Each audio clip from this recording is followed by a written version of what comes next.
right, welcome, ladies and gentlemen, to another round of coffee and questions, or welcome back to this morning's round of coffee and questions. What's today's topic? Well, we're going to talk about, somebody had asked, how do I make push carts? Well, I don't use push carts a lot. I use stands with wheels, but I did find a picture on the web for a friend of mine that wants to make his own push cart, and we used it as a basic design, and then he changed the dimensions and everything else. I'm going to show you a picture, and then we're going to go over what we did and what tweaks we made to it. But we did use a picture off of the web as like a boilerplate or a template to, go ahead and start the video. And so that's what we'll do. But I'll let Charlie, of course, ask his question, make his comment first. Then I'll change the picture and we'll get right into it. If it's something that you're interested in, hang around. You might have your own thoughts, or you might want to drop a comment on how you might want to do something differently. But right now, Charlie, it's all yours. Hey handyman, I have a question for you. In my shop, I've got to move equipment around sometimes material, and it weighs quite a bit. Is there an easy way that doesn't cost a bunch of money to be able to make some kind of a push cart, or a cart, that I can easily move stuff around? And, do you have any ideas on dimensions? Thank you. All right, so let's start off by what we did in terms of materials for a minute. We went out to the thrift store at some point, I don't remember when. We got a bunch of bed frame rails they were going to throw out. They were mismatched. A lot of them carry this kind of stuff.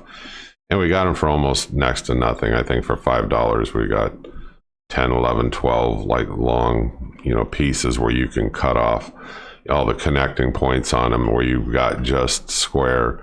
I'm sorry, not square, where you just have, pure angle iron. And we brought them home. We cleaned up the ends for, the weld prepping part of it, after we determined the dimensions that he wanted. And then we made the base like you see over here in the picture. Then we made the vertical uprights, the four looking legs that come down before we get to those pneumatic wheels. Now, the pneumatic wheels we bought from out at Harbor Freight, and they're good wheels, these bigger pneumatic ones. And we kind of copied what he did here in the picture by making the small plates there at the bottom and then bolting the pneumatic wheels to it. So the bolts are easy to get, any supply store, hardware store, big box, whatever. The plates, we managed to go get, as cutoffs from out at the steel supply place, their surplus section or their cutoffs.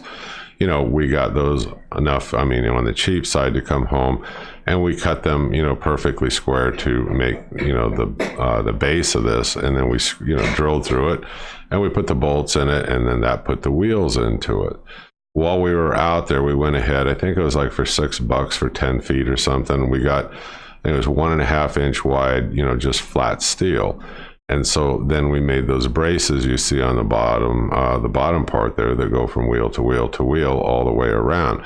So, at that point, we weren't into making this cart for him. We added it up. It was like $10, $12 for everything but the cost of the wheels. So like I always say in my videos, you want to buy good wheels when you go out to Harbor Freight. There's nothing wrong with them as long as you buy the higher end wheels. I have them on a lot of carts here in my shop, and they work really well, but I just buy better quality casters or, the wheels. Now these are the pneumatic ones, so you can pump those up, with your compressor or what have you. Now, the back part of this where he's grabbing a hold of it in the picture, we still use that same wrought iron, and we made this handle, come up and over like you see here in the picture. And when I had this base made, it's like I told him, you can put like steel in there as a platform, or like 3/4 or 5/8 inch plywood. You're going to see he has a diagonal brace in there. We did not put that on the one that we made, because the plywood itself for the dimensions of the cart was going to be more than sturdy enough. But if you're making these fairly big, this diagonal piece of steel is good for the additional support. And then, how did we weld it? Well, MIG welded it. And so, we took our time, we squared it up. We checked it each time to make sure it stayed nice and square. And like I said, you create the base. Now, let's go back to that flat steel. That's not an error that we made, but like on the bottom where you see that flat steel, where it goes from wheel to wheel in another square around it, what we did is we went over the top of that with a couple pieces of that angle iron, that bed frame railing, and we created a bottom shelf. You can do that too. You can tweak this any way you want it, but even though it's not that much space and height, we could have went up higher, with those vertical pieces on the corner. So you can make this as tall as you want so that you can create additional space below, that top part, we'll call it the tabletop or push cart, top right there. And you can create different levels, for storing equipment, materials, whatever you want to do. So this whole thing is about what you want to do once you get the basics down on this. Now, if you get the steel the way I told you, it's cheap from out at the thrift store from, discarded bed frame rails. Discarded bed frame rails are good for projects like this. They are not good for anything structural, so don't use that. Now, if you're going out to the steel supply store anyway, angle iron, you can get it like, 1.5 inch, by 1.5 or whatever. You can go out and actually look at it and determine, what you want. It's not expensive either. The steel supplier I have sells it in 20-foot sections. The first cut's free, meaning they'll cut it down to 10-foot sections because I don't have any way to get a 20-foot long piece, home. A lot of times there's cutoffs there, or they have smaller pieces. They're willing to sell you, but it is not expensive. So even if you have to buy it, don't let it stop you. And you can do this, slowly. You don't have to bang this out in a day. Sketch it out on paper. That's what I sat down with a friend of mine and did, and said, okay, we have this right here off of the web. We know basically how we're going to make it. Now let's think about how you want it, and we can add things to it, subtract things from it, change things around. And that's kind of what we did.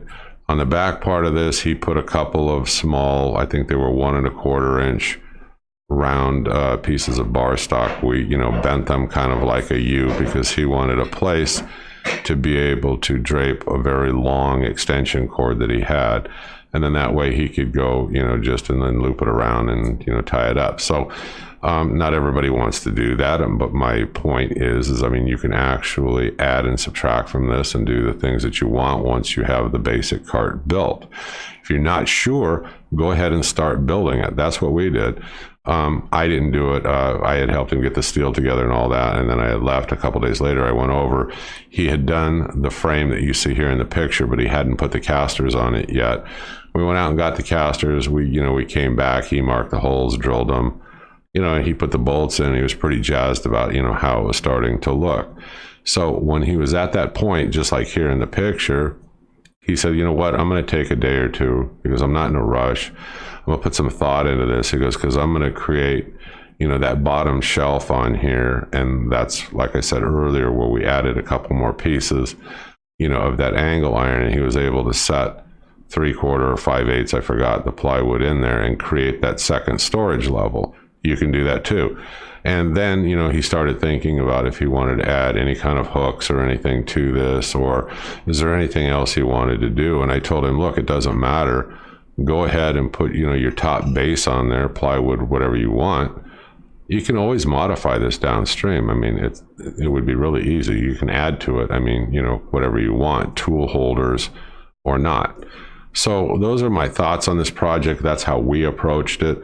It's a lot of fun once you get to this point, because then you can sit back, on paper or just thinking about it in your head and say, hey, I want to add to it. I want to subtract from it. The one thing I would tell you he did to some point is determine how high up you want it. If you're going to use pneumatic casters, go out and look at them, or look at the website, and you'll know how many inches tall they are, and figure out your height, and figure out how much of space you want between, that top part and that lower shelving part. You might want to make it bigger because you might want to put a toolbox in there, or, a small toolbox, or, other materials. So you got to put a little bit of thought into this, and this is how you do it. We did not start off with any dimensions. We just kind of figured it out on paper, played around, got what he wanted. So, okay, this was meant to kind of be a quick tip of the day. Say hi to Tina. Hi, Tina, my shop girl. So just as a joke. Anyway, I'm the home handyman. I hope you click subscribe. you have a better way of doing this or another photograph you want to share with somebody, let me know. You can drop me a comment below. But a couple things, like I said, on the project I like were those pneumatic casters. We'll do another project over the weekend, or we'll have another discussion about something. I don't have actual photos of, the friend of mine's cart that we built, but it is very similar to this one right here that I pulled off of the web because it's what we use as the boilerplate. You folks have a great day. I will see you on the next video or on the next how-to project, because we are coming up on the weekend. Have a good day, folks. I will see you soon. Bye-bye.